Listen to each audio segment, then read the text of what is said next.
Imagine waking up to the sound of FBI agents pounding on your door. Not because you're a criminal mastermind, but because you dared to speak out against the president. Now picture that happening in America, 2025, where facts are twisted like pretzels to fit a narrative, and justice is just another word for payback. Today, we're peeling back the layers of this chaotic authoritarian circus, from raids on critics to bogus crime stats propping up power grabs. If you thought the first Trump term was wild, this sequel is darker and democracy is hanging by a thread.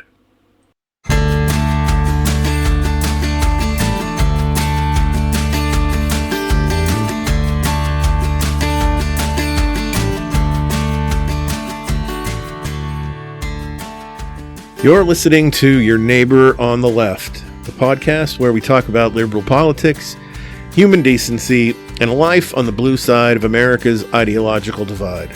My name is Don Spielis, your host. If you're feeling like the news cycle is a never-ending episode of some dystopian drama, you're certainly not alone. Today is August 26, 2025, and folks, we've got a doozy of an episode lined up. Our main topic for today is the continued authoritarian chaos of the Trump administration. But first, let's hit some hot topics.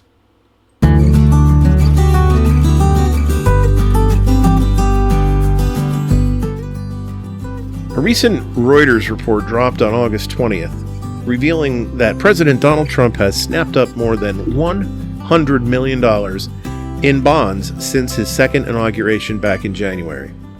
That's right, over 600 purchases of corporate, state, and municipal bonds, including debt from big names like Citigroup, Morgan Stanley, Wells Fargo, Meta, Qualcomm, Home Depot, T-Mobile, and United Health Group.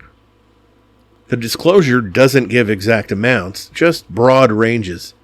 But it's clear this is a massive diversification play in his already ballooning portfolio. Now, on the surface, this might sound like smart investing for a billionaire.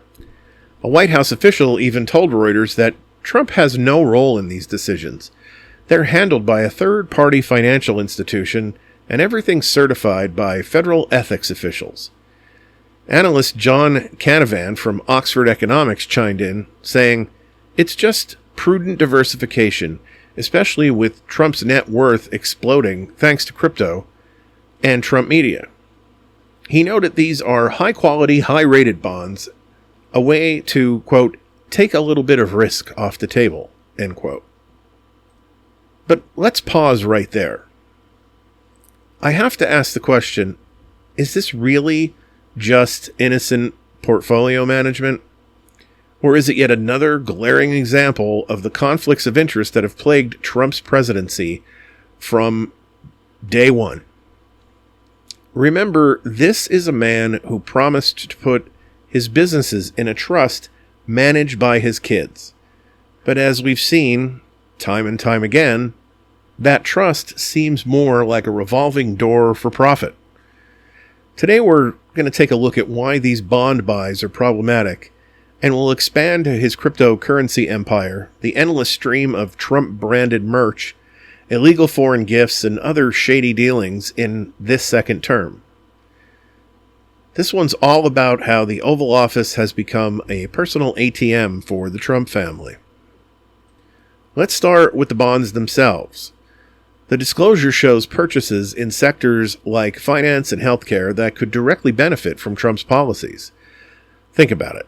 Deregulation in banking could boost Citi, Wells Fargo, and Morgan Stanley, companies whose bonds Trump now holds. If his administration rolls back rules on big banks, as he's hinted at, that could inflate the value of these holdings. The same goes for Meta and Qualcomm in tech, or United Health in a healthcare system he's vowed to overhaul. This isn't abstract, it's a direct line from policy to personal gain. And this isn't isolated. Trump's June disclosure pegged his assets at least $1.6 billion, with over $600 million in income from crypto, golf properties, licensing, and more. But the bond buys highlight a bigger issue: transparency. These forms are mandatory, sure, but they only give ranges, no specifics on timing or exact values. How do we know these purchases aren't timed around policy announcements? The White House says Trump has no involvement, but given his history, skepticism is certainly warranted. Speaking of history, let's talk about crypto, the golden goose of Trump's second term. According to multiple reports, Trump's foray into digital assets has been wildly profitable. His family's World Liberty Financial Project, launched last year, has raked in millions. In June, disclosures showed $57.35 million from token sales at World Liberty alone, with Trump holding 15.75 billion governance tokens. Forbes estimates he's made about $1 billion from crypto overall, surpassing any single real estate asset in his portfolio. Then there's Trump Media, which announced a 2 billion Bitcoin hoard in July, making up 2/3 of its market cap. But here's the rub. Trump's crypto ties are influencing policy big time. In July, he signed the Genius Act, creating the first federal regulatory framework for digital assets, essentially a green light for the industry. Politico reports his growing business links to the $3.5 trillion crypto market are causing concern even within the industry, with fears of favoritism. And get this, over 1 in 5 high-level Trump appointees hold crypto assets worth at least $193 million. This is per a Washington Post analysis. Eric Trump even floated exempting U.S.-based cryptos from capital gains tax. Now, if that's not a conflict, what is? While everyday Americans grapple with volatile markets, Trump and his circle are cashing in, potentially shaping rules to protect their investments. Now, shifting gears to the merch machine, Trump has turned his name into a branding bonanza, hawking everything from Bibles to sneakers, and it's only ramped up in term 2. Business Insider lists millions made from Bibles, books, shoes, and everything else bearing his name. In June, disclosures revealed $10 million from guitars, Bibles, watches, and sneakers alone. CNN reports millions more from Bibles to crypto tokens. He's even got Victory 47 cologne at $99 a bottle, and of course the gold sneakers for $399 a pair. The hypocrisy is staggering.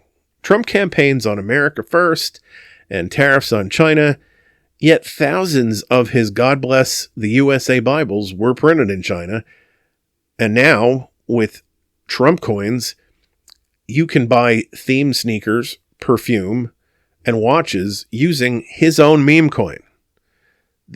This isn't just tacky. It's a conflict. Selling merch while in office blurs the line between president and pitchman. ABC News noted experts warning of fresh conflicts as he cashes in on his win. How can we trust policy decisions when they're tied to personal sales? For instance, trade policies could indirectly boost or protect his manufacturing sources. But wait one second, it gets worse with foreign entanglements. The emoluments clause in the Constitution is crystal clear. No president shall accept gifts from foreign governments without congressional consent. Yet Trump's second term is riddled with violations. Take the luxury jet from Qatar, a Boeing 747 reportedly gifted or sold under shady terms. Northeastern University experts say it violates the Foreign Emoluments Clause, raising questions about what Qatar expects in return, like, for instance, favorable Middle East policy. NPR echoes this, calling it a clear ethical breach. Democrats like Representative Sidney Kamlager-Dove have filed resolutions demanding compliance, noting Trump can't accept such gifts. And it's not just Qatar. Citizens for Responsibility and Ethics in Washington report intensifying threats from Trump's failure to divest, allowing foreign payments into his hotels and clubs. The Guardian details Gulf interests conflicting with U.S. security, like Saudi deals pouring billions into Trump properties. AEI notes Trump organized his businesses to facilitate foreign gifts, probably violating the clause outright. Broader conflicts abound. Citizens for Responsibility and Ethics in Washington's Corruption by the Numbers tallies more golf trips, foreign visitors, and profits in the first 6 months than ever. Oversight Democrats listed 100 conflicts in the first 100 days, including firing NLRB members to dodge regulations on his businesses. The New Yorker estimates profits from clubs, hotels, golf, and crypto, blurring lines for bribery. PBS reports billions flowing into Trump's companies, reviving profiteering debates. Mother Jones calls out broken promises on no new foreign deals, yet they're happening. AP summed it up by saying the president is for sale, with Trump leveraging power for family profits. Now, folks, this isn't just about money. It's about democracy. When a president prioritizes personal gain over public interest, trust erodes. Policies on banking, crypto, trade, and foreign affairs could all be tainted. We need stronger ethics laws, real divestment, and, of course, accountability. Congress must enforce the emoluments clause. Oversight committees should investigate these bonds and beyond. When you think about it in these terms, it's easy to understand why Trump has pushed so hard for things like the gerrymandering in Texas. He is desperate to hold the majority in both houses of Congress, and it probably has to do with this.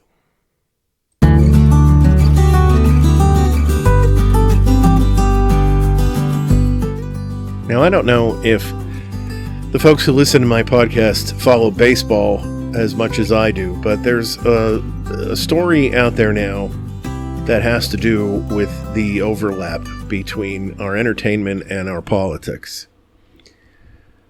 I want to talk about Baltimore Orioles pitcher Cade Povich, who is calling out a truly disgusting social media troll who targeted his wife after Povich had a rough outing in a game. This isn't just about sports. It's a window into how online discourse has plummeted into the gutter, especially in the Trump era. We'll unpack the vile comment, Povich's classy response, and connect the dots to a broader poison of misogyny and racism that has surged under Trump's 2 terms. So let me set the scene. On Friday night, August 23rd, the Orioles faced off against the Houston Astros, and it just was not Povich's best outing. The lefty gave up 6 runs, 4 earned, on 4 hits and 2 walks in just 4.2 innings, contributing to a 10-7 loss for the Orioles. Now, in a sane world, fans might grumble, vent on forums, or, switch channels. But no, not in our dystopian social media hellscape. Some coward hiding behind a screen decided to take it out on Povich's wife, Sophia, via an Instagram DM. The message from a user named Trevis TSC 45332, who, let's be real, probably still lives in his mom's basement surrounded by empty energy drink cans. Well, it was pure venom. Quote, "I wish I could see you in church so I could kidnap and rape you and see if your trashy husband does his job properly. Damn you and your damn husband. die of leukemia trash. And then he ends with something I won't even repeat. Yeah, I censored that last bit, but you get the picture. It's a stomach-churning mix of sexual violence threat, death wish, and just pure hatred, all because a guy had a bad day on the mound. Povich shared a screenshot of this garbage on X, redacting the worst words, but making it clear this crossed every line. And here's Povich's response, which is a masterclass in restraint as far as I'm concerned. I would have been far less polite. Quote, I understand that I may not have performed or have gotten the results that I, my team, or many fans may have wanted, so I get the frustration. Say what you want about me in that regard. However, going out of your way to DM my wife is unacceptable, and what is shown in this image is crossing the line. Me, or especially my wife, should not have to worry about our safety in the public. Nonetheless, church, because of how I perform on the mound. I'm coming on here to say something about this because I know my family is not alone. This stuff does not belong in the game. And then he ended with a Bible verse, Matthew 5, 43 to 48, about loving your enemies. Talk about turning the other cheek while calling out this guy's BS. And Povich isn't alone. This is the second MLB player in a week to expose similar harassment. Seattle Mariners' Taylor Cicero got death threats too. But folks, this isn't just fans being fans. It's symptomatic of a deeper rot in our discourse. One that's festered like an open wound since Donald Trump slithered into the political scene. There's a quote from Theognis of Megara, an ancient Greek poet. He said, when leaders are base, the people follow their example. Trump and his minions have been the basest of base, spewing rhetoric that normalizes hate, and surprise, online trolls are lapping it up like it's their daily protein shake. So let's talk about that Trump rhetoric. From day one of his first campaign, he kicked things off by calling Mexican immigrants rapists and criminals.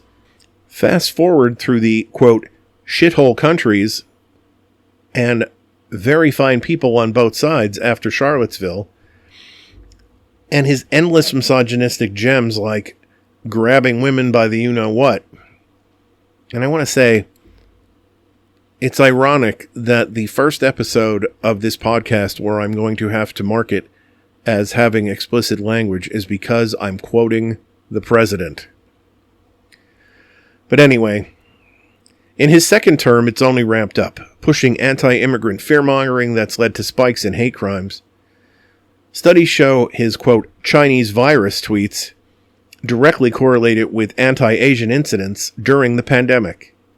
And don't get me started on the 2024 election cycle, where his allies hurled racist and sexist barbs at Kamala Harris, calling her everything from a DEI hire to more stuff that I can't say. Reuters reported right-wing trolls smearing her with every vile trope in the book. This isn't coincidence. Research from Brookings shows Trump's support stems heavily from racist and sexist beliefs, emboldening folks to act out. A PMC study found racism, misogyny, and nationalism were key factors in his 2016 win, and it only got worse from there. Post-2024 election, women reported a surge in online misogyny, with black women hit the hardest by the racist-sexist combo platter. Politico nailed it. Digital misogyny helped Trump win. Weaponizing memes and posts that make the Povich troll look tame. And the data? Hate speech on Twitter, now X, exploded under Trump. One study analyzed 1 billion tweets and found his rhetoric didn't directly boost hate. But wait, Other research begs to differ. Colorado University gave a take that was nuanced, but overall reports from ICCT show his aggressive talk made discourse more hateful and divisive. Frontiers in Psychology linked racism, sexism, and nationalism directly to 2020 outcomes. Even The Guardian asked, how did X become so full of hatred? Spoiler, new lax rules by Elon Musk after taking over certainly didn't help, but the root is leadership that revels in base instincts. In Trump's 2 terms, we've seen a measurable rise in hate incidents.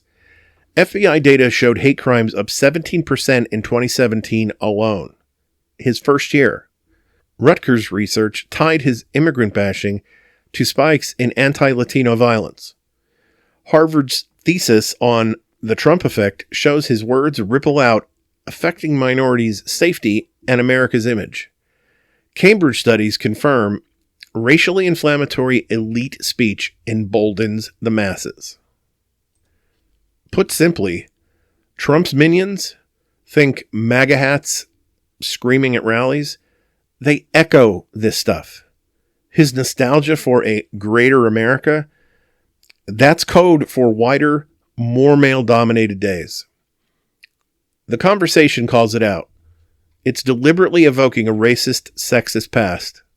And now, in 2025, with Trump back in the White House, what can we expect but more? Post-election, more and more spikes in hate speech, and Trump winning legitimized it all. Now let's get back to Povich for a second. This troll's church reference? Ironic, given Trump's faux piety while stoking division, but it highlights how hate invades even sacred places, literally and figuratively. Misogyny thrives when leaders model it. Trump's attacks on women, like Harris, normalize threats to wives like Sophia. Racism? Same playbook. His words fuel anti-Asian, anti-black, anti-Latino bile. This nosedive in discourse wasn't inevitable. It's led from the top. Base leaders breed base followers. We need accountability, stricter social media moderation, hate speech laws that actually have teeth, and voters who reject this poison. Until then, kudos to Povich for speaking up. And if you happen to be one of those trolls and you're actually listening to the sound of my voice right now, get help, or better yet, log off.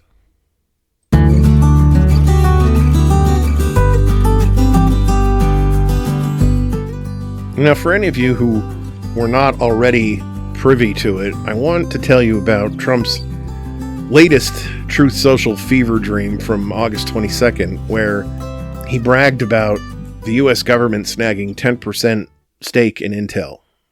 For free, no less. This deal reeks of the very socialism the right-wing scream machine loves to demonize, complete with a flip-flop on Intel's CEO that's faster than a politician dodging taxes. I want to break it down, explain why it's a terrible idea, and prepare for some snark, because honestly, this clown show deserves it. First, let's read Trump's post in its caps lock glory, because nothing says stable genius like yelling on social media. It goes like this. It is my great honor to report that the United States of America now fully owns and controls 10% of Intel, a great American company that has an even more incredible future. I negotiated this deal with Lip Bhutan, the highly respected chief executive officer of the company. The United States paid nothing for these shares, and the shares are now valued at approximately $11 billion. This is a great deal for America, and also a great deal for Intel. Building leading-edge semiconductors and chips, which is what Intel does, is fundamental to the future of our nation. Make America great again. And then he ends it with his favorite new catchphrase at the end of these things. Thank you for your attention to this matter. Ugh. So where do I even start? paid nothing? Okay, that's called lying, or as Trump calls it, Thursday. According to Reuters, CNN, and basically every outlet not named Fox, the U.S. is shelling out $8.9 billion for a 9.9% stake at $20.47 per share, which is a discount from the market price, which is currently around $24.80. That's not nothing. That's taxpayer money funneled into a struggling chipmaker because Donnie decided he's the king of Wall Street. And controls? A 10% stake doesn't give you the remote. It barely gets you a seat at the kiddie table. But sure, pat yourself on the back for this great deal. I roll so hard I might sprain something. Now, let's get into the hypocrisy of this. This screams socialism. The boogeyman the GOP trots out every time someone suggests universal health care or taxing billionaires. Remember how they howl about government overreach and socialist takeovers? Well, here we have Uncle Sam buying a chunk of a private company. Partial nationalization. The Wall Street Journal slammed it as a tax on shareholders, while the Washington Post called it dangerous intrusion of government into private enterprise. That's antithetical to American greatness. Politico dubbed it crony capitalism, which is just fancy talk for picking winners and losers with your pals. Trump, the self-proclaimed champion of free markets, is out here playing central planner like he's auditioning for a remake of Soviet-era economics. If Obama had done this, Fox News would have exploded into a confetti of Red Scare rants. But when Trump does it, darkness and crickets, or actually cheers from the MAGA cult who suddenly love big government when it's their guy holding the purse strings. And then there's the flip-flop that's so blatant it could win a gold medal in gymnastics. Just days before this love letter to Lip Bhutan, who Trump calls highly respected, our fearless leader was demanding the guy's resignation over alleged China ties. On August 7th, Trump posted that Tan is, quote, highly conflicted and must resign immediately, end quote, accusing him of shady connections via his past role at Cadence Design Systems, which had some China-related plea deal. CNN, Reuters, and the BBC all covered it. Trump wanted Tan out pronto. But after a White House meeting, poof. Tan is now a success with an amazing story, per Trump himself. What changed? Oh, yeah, right, the deal. Nothing says principles like flipping faster than a pancake at IHOP when there's a multi-billion-dollar stake on the line. Tan, who became Intel's CEO in March of 2025 after Pat Gelsinger's ouster, must have whispered sweet nothings about semiconductors, or maybe just agreed to kiss the ring. Classic Trump, either way. Bully, then buddy up when it suits your ego. But beyond the snark, why is this deal a dumpster fire of an idea? Let's count the ways, shall we?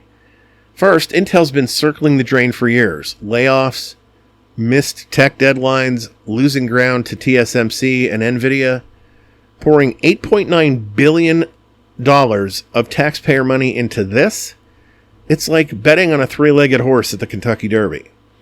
The New York Times notes it's part of Trump's big tech push, but critics say it's a scattershot cronyism that distorts markets. Government picking stocks? That's not capitalism, folks. That's gambling with taxpayer dollars. If Intel tanks further, and the shares are already down, guess who eats the loss? Not Trump. The taxpayers. Second of all, there's political interference. A 10% stake means the feds could influence board decisions, hires, or strategy. NPR reports Trump straight up asked for the stake during the meeting. Sounds like strong-arming to me. Intel's own SEC filings flags business risks from this government ownership, like regulatory headaches or conflicts. And with Trump's history of using office for personal gain, hello, hotels and crypto, who's to say this isn't another grift? Plus, it's tied to CHIPS Act funding, but twisting it into equity. Manufacturing Dive calls it a, quote, strategic shift, end quote, under Trump. But really, it's just more meddling.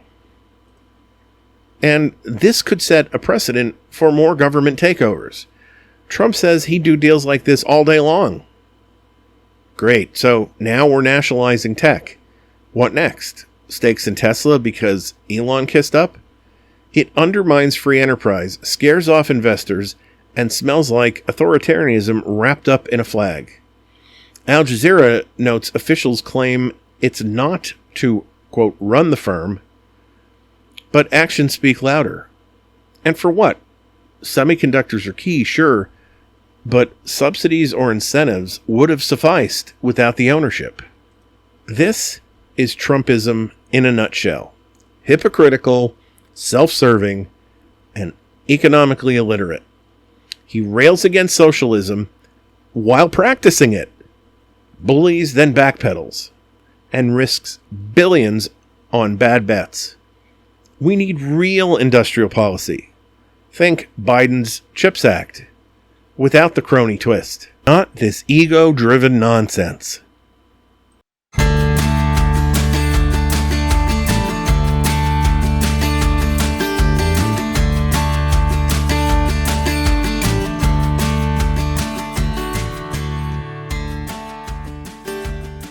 So today, for the deep dive, we're going to go into the swirling storm of political turmoil under Trump's second term. And to do this, we're going to intertwine two big stories. The FBI's raid on former National Security Advisor John Bolton, alongside pressures on key officials and that bizarre government stake in Intel, and the congressional probe into manipulated crime stats in D.C. that Trump is trying to weaponize. But now, this isn't just a rundown of headlines. We're connecting the dots to bigger themes. How this administration bends facts like a contortionist to suit their story, uses, quote, legal tools as blunt instruments for retribution against anyone who dissents, and fosters an overall atmosphere of chaos and authoritarianism that's straight out of a bad political thriller. I want to break it down simply, no jargon overload, because you don't need a PhD in political science to see what's happening. Think of me as your friendly neighbor on the left, explaining why the house down the street is on fire. Let's start with the raid that has everyone buzzing. It's early Friday morning, August 22nd, and FBI agents are swarming the home and office of John Bolton in Bethesda, Maryland.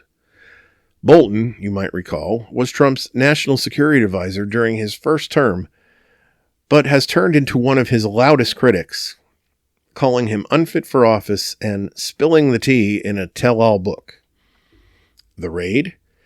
It's part of an investigation into whether Bolton mishandled classified documents, specifically allegations he emailed sensitive info to family members. Agents carted out boxes, and Bolton's team says he's cooperating fully. But I don't think I'm the only one who thinks this smells fishy. Why now? Bolton's been out of office for years, and similar probes popped up back in 2020 under the first Trump DOJ, but then they fizzled. Suddenly, with Trump back in the White House and his loyalist Kash Patel running the FBI, it's game on again. Bolton's the fifth on a list of 60 Trump critics targeted in the last 7 months. Talk about a hit list. This isn't about national security. It's legal retribution, using the law as a club to silence dissenters. Remember, Bolton testified in Trump's first impeachment and has been blasting him ever since. In this administration, speaking truth to power can earn you a dawn raid. And it's not just Bolton. This pattern of payback is everywhere. Take Federal Reserve Governor Lisa Cook, the first black woman on the Fed board appointed by Biden in 2022.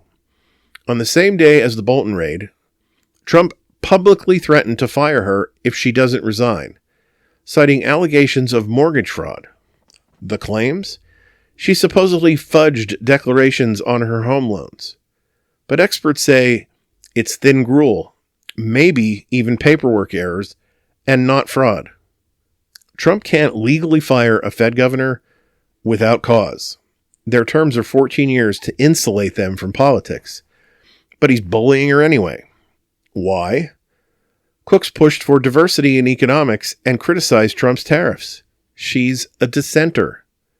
And in this chaotic regime, that's a firing offense. This ties, of course, into the military purges. Since day one of term 2, Trump's been axing top brass who aren't MAGA enough. Back in February, he fired Joint Chiefs Chair General C.Q. Brown, the first black chairman, calling him too woke for focusing on diversity. Then on August 22nd, it was a busy day, huh? Defense Secretary Pete Hegseth canned the head of the Pentagon Intelligence and 2 others over an intel assessment on Iran strikes that pissed off Trump. Hegseth himself, of course, being a Trump pick, a Fox News vet with no real military cred. This is authoritarianism 101. Purge the ranks, install loyalists, ensure no one challenges the narrative. And while we're talking about narratives, let's weave in that government stake in intel. Just to recap, on August 22nd, same day, Trump truth socialed that now the U.S. owns and controls 10% of Intel, calling it a great deal. Why? To boost U.S. chip making amid China tensions. But this partial rationalization smacks of the socialism Trump rails against, government picking winners, meddling in private biz. And days before, Trump bashed Intel's new CEO Lip-Bu Tan over China ties. After a White House meet, Tan's highly respected. Flip-flop? In fact, manipulation. Twist the story to make Trump the hero and ignore the hypocrisy. And then we have D.C., where these themes collide spectacularly. Today, August 25th, the House Oversight Committee, led by GOP Trump allies, launched an inquiry into claims that D.C.'s Metropolitan Police manipulated crime stats to fake a safety glow-up.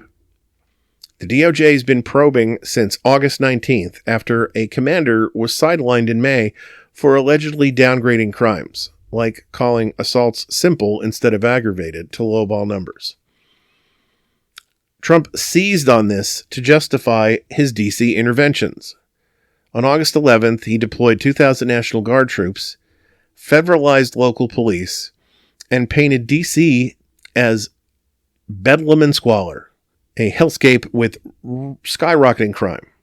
But the facts? Crime's down, homicides at a 30-year low, violent crimes dropping 30% this year. Trump distorts stats, claiming record highs to grab the power, overriding D.C.'s mayor, boosting prosecutions. It's fact manipulation on steroids, justifying authoritarian overreach. So how do these all connect? The Bolton raid, Cook pressure, military firings, they're all legal hits on dissenters who might expose manipulated narratives, like accurate intel or economic data. In D.C., twisted crime facts led Trump to play savior, deploying troops like a strongman, revoking clearances for 37 critics, same vibe, silence the opposition, firing the BLS head for a bad report on job numbers, control the story. This chaotic atmosphere Purges, threats, distortions erode trust, normalizing authoritarianism. Now let's zoom out a little bit. Manipulation of facts isn't new for Trump. Tens of thousands of false claims in his first term. But now it's policy. Deleting climate reports. Banning DEI. Firing for inconvenient data. Retrobution? From Krebs, fired for saying 2020 elections were secure, to judges facing impeachment threats. Authoritarianism? Scholars say we are sliding fast. Loyalty over competence. Democracy's guardrails are smashed. Folks, this isn't abstract. It's happening right now in our country. And the truth of the matter is, there are so many things happening so fast that it's easy to gloss over individual things. It's part of the plan. This comes straight from back in the Steve Bannon days. The more you pummel the media with, the more information that is rained down upon the average listener or the average reader, the less they can focus on each individual atrocity. When facts are optional, retribution legal, and chaos reigns, democracy suffers, and greatly. We need oversight, independent media, and voters who demand better. I end so many segments this way, but we can't afford to be quiet. We need to be loud on social media. We need to be loud on the phone and via email to our representatives and senators. We need to let them know that we are not happy with the chaos that we're living in.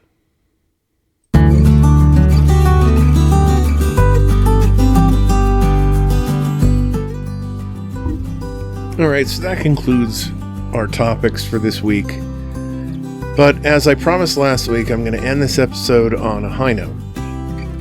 This week's high note is about Betty, an 81-year-old diner waitress whose life was transformed overnight thanks to a viral TikTok video and the kindness of strangers.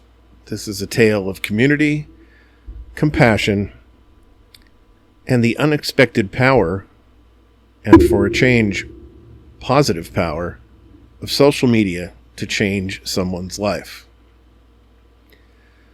So picture a classic American diner.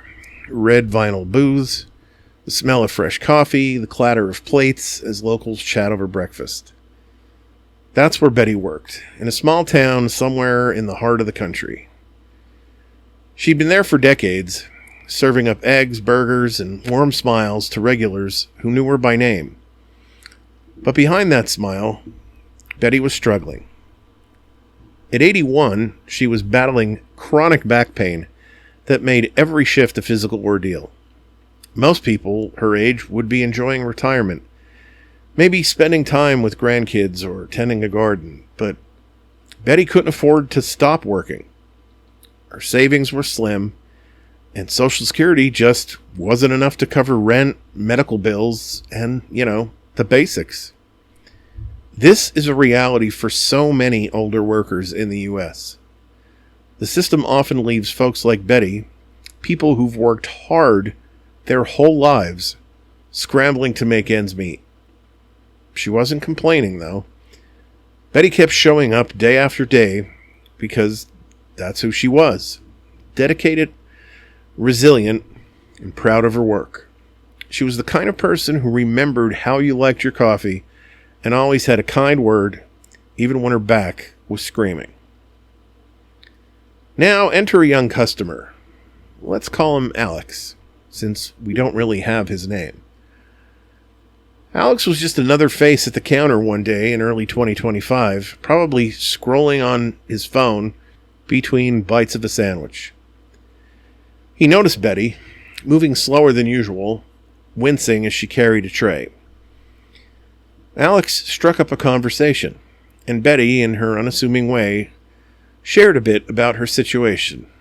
Not out of pity, but just being real. She mentioned she couldn't retire because she needed the income to survive. And that stuck with Alex. It wasn't just Betty's story. It was a glimpse into a bigger issue. How many people are working well into their 80s because they have no other choice. So Alex did something impulsive, but powerful. He pulled out his phone, recorded a short TikTok, and posted it. The video was simple. Just Alex talking to the camera outside the diner, sharing Betty's story. He described her kindness, her work ethic, how she was still waiting tables at 81 because she couldn't afford to stop. Alex didn't expect much, maybe a few likes from friends, but he ended the video with a call to action. Let's help Betty retire. She deserves it. He included a link to a GoFundMe page that he set up on a whim, hoping to raise a few $1,000s to give her some breathing room. What happened next was nothing short of a miracle. That TikTok video, posted on a random day in early 2025, exploded. Within hours, it was racking up thousands of views. By the next morning, it had gone viral, with millions watching Betty's story unfold. People were moved, not just by her struggle, but by her quiet dignity. Comments poured in. This is my grandma's story too. How is this still happening in America? And I'm donating right now. The GoFundMe, which Alex had hoped might hit a few $1,000s, skyrocketed. In just 24 hours, it raised over $300,000. Can you even imagine? One day, Betty's wiping down counters, worried about next month's rent, and the next, she's got over $250,000 to finally rest. The moment Betty found out is the kind of thing that gives you chills.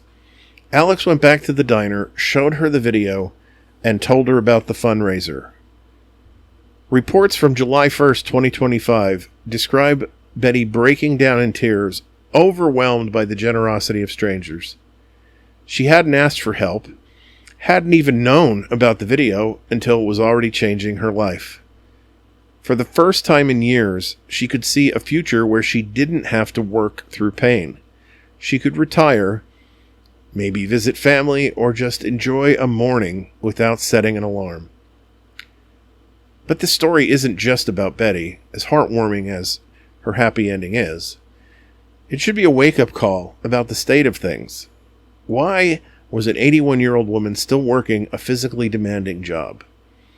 It points to bigger questions about Social Security and healthcare costs and how we value workers who spent their lives serving others. Betty's story sparked conversations online and in the media about labor protections and retirement policies. Some folks on X were calling for policy changes, like expanding Social Security benefits or creating better safety nets for low-wage workers. Others pointed out that crowdfunding shouldn't have to be the solution for people like Betty.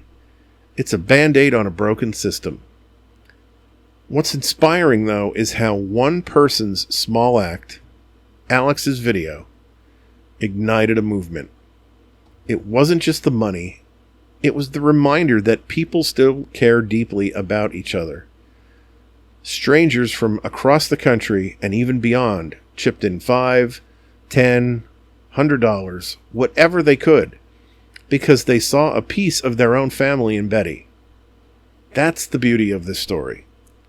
It shows how technology, often responsible for dividing us, can also bring us together in the most unexpected ways. Betty's now retired, or at least on her way to it. The last updates I was able to find say she's planning to use the funds to cover medical expenses, maybe take a trip to see her grandkids. But her story lives on as a symbol of what's possible when people rally together.